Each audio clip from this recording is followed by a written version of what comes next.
America's obsession with good health and exercise is leading to a boom in yoga. And one person at the forefront of the movement is turning up the heat with his torture chamber approach to the practice.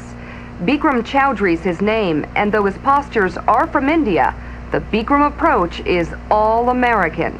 He's built a multi-million-dollar yoga empire on the sweat of his legions of followers.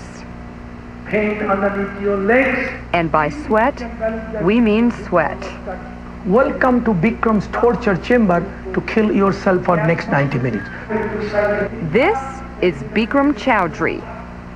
He whips his class, or as he calls it, torture chamber, into shape, dressed in nothing but a Rolex and a Speedo. Sit down, sit down, sit down, sit down, sit down more. This 59-year-old yoga guru pushes his students to contort till it hurts in a room heated to well over 100 degrees. I don't sell cheesecake. You know that. So you come there to suffer. If you don't suffer, you don't get anything. Nothing easy in life. You're calling it a torture chamber. I've never heard of anything like this pertaining to yoga. That's my yoga is. That's my yoga. I bring it from India. It's supposed to be relaxing, meditative. No, that's the biggest problem in America. That's the way yoga introduced to America. Yoga means sit and close your eyes and you look at the lamp or look at the crystal and relax. meditate. No? Absolutely not. Absolutely. You are not ready for that kind of yoga. Charge your body forward. For Bikram, meditation starts on the outside, pushing the body to its extreme.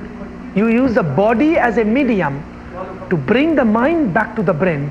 Perfect marriage between body and mind. Then you can knock the door to the spirit.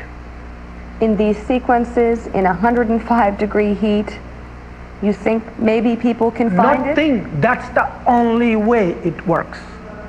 It works, he says, because of the heat, which loosens the body and allows the muscles and tendons to go farther and stretch even more. Name for me some of your high-profile clients. Quincy Jones, Michael Jackson, Madonna, Candice Bergen, Brooke Shield. I mean, it's endless. They all do Bikram. All this Bikram. Years and years and years and years and years. Who else does Bikram have on his list? None other than the 37th President of the United States. Which brings us to the story of how this Indian guru came to America in the first place, which, true or not, has become a part of Bikram's own personal folklore. It was 1972, and President Nixon was in the South Pacific when he came down with an attack of phlebitis. Bikram says he was summoned and proceeded to give President Nixon his special hot treatment. He got up, shaved, put the dress, tie, suit, went for meeting. And he asked me first thing, "Sir, who are you? Are you an Indian black magician?" That's the language he used it. I said, "No, what are you? I'm a yogi." Bikram says Nixon was so happy with the treatment that he gave the Indian yogi an open invitation to come and live in the United States. So the world has President Nixon to thank for Bikram to America. 110%. And once in America, Bikram embraced the American way. How? Franchise. There's a Bikram studio in almost every major city in America, 1,200 and climbing worldwide. With more than 1 million students served, Bikram Yoga has earned the nickname Mick Yoga. So for around $5,000 a pop, plus an occasional refresher course, Bikram teaches the teachers what makes Bikram Yoga, his exact set of 26 postures and 2 breathing exercises. Vanessa Calder wasn't trained by Bikram, but comes from a whole family that was. Your mother, your father, your sister, and my older brother. And your older brother, Yes. each paid $5,000 Yes. to become a Bikram yoga instructor. Yes, to take his training. And then they opened the studio. Calder says the family-run studio was doing well until June of 2002, when the studio received a letter from Bikram's attorneys telling them to immediately cease and desist teaching Bikram yoga or face legal action. It was extremely scary. Bikram claimed that the studio, because it taught other types of yoga and let non-Bikram trained instructors like Vanessa Calder teach classes, was guilty of copyright violations. Can physical exercise really be copyrighted? Bikram has argued in federal court that his precise sequence of yoga postures and breathing exercises should be eligible for copyright protection, just like a choreographer can copyright the dance steps in a ballet, or a musician can turn a sequence of do-re-mi's into a copyrighted song. When Quincy Jones, my student, takes same do-re-mi-pa, create a melody, become a song, you can copyright that song. So I picked up 26 postures, I put in the sequence like a melody. I created that. But Bikram's copyright claims riled the yoga community, and Vanessa Calder organized a group of Bikram instructors to take on the yoga master in court. What we object to is him saying, you cannot teach Bikram yoga if I say you cannot teach Bikram yoga. You cannot teach those poses in that order because I own them. And why doesn't he own them? Because yoga is not to be owned. They've existed. Hundreds and thousands of yoga poses have existed for thousands of years. Yoga is free. It belongs to the earth. It's a god. But I picked up a piece of it and I created something. You're saying that you want people who teach Bikram yoga to go to your $5,000 course? Yes. And get a license first? Yes, they have to. Because this is my personal property. It works. You want to do it, you do the right way. Are you being a little controlling? If you think like that, well, can't help it, sorry.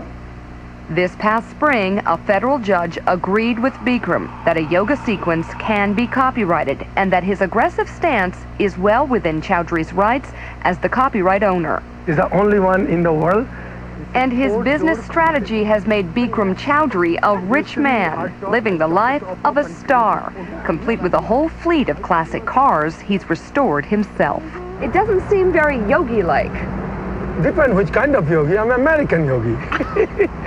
Beverly Hills yogi, to be exact. But this hasn't always been the life of Bikram. He grew up in Calcutta, a city known for its poverty.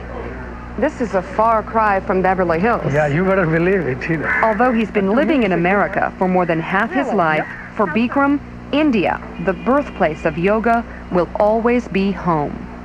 You know, it's the only country in the world that still there is some humanity and spiritualism left. Bikram says that Americans can learn a lot from India, a place where the rich and even the poorest of the poor find the same peace of mind through yoga. The philosophy of human life, who you are, human, why you came to this earth as a human, what's the ultimate destination of your life. To understanding all these things, you have to study yoga. It's this philosophy, Bikram says, more than sweat, that he's selling through the mental and physical challenge of his yoga. In America, even you have everything, more than anybody else in the world, still you are not happy. What are we doing wrong? Everything. Like what? Money. Only materialistic success is the success of human life is America. India, no. I like money, you like money, we need the money. But money is not going to bring humanity and spiritualism into your life. This is the main yoga class for me and lots of people. We raised and grew up here. Always the teacher, he couldn't resist a chance to instruct.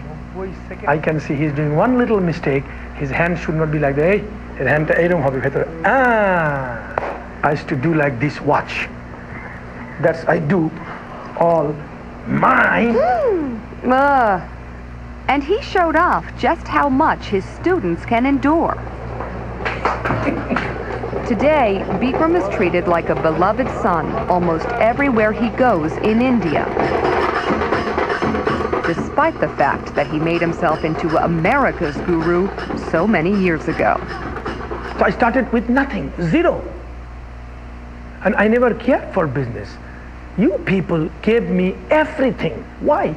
I make you understand what is the value of me and my country's philosophy to make your life better than anybody's life in the world. Most people would think in Calcutta they have nothing. In Beverly Hills they have everything. Most of people think. I have everything in Beverly Hills. Why? Because I bring Calcutta to Beverly Hills.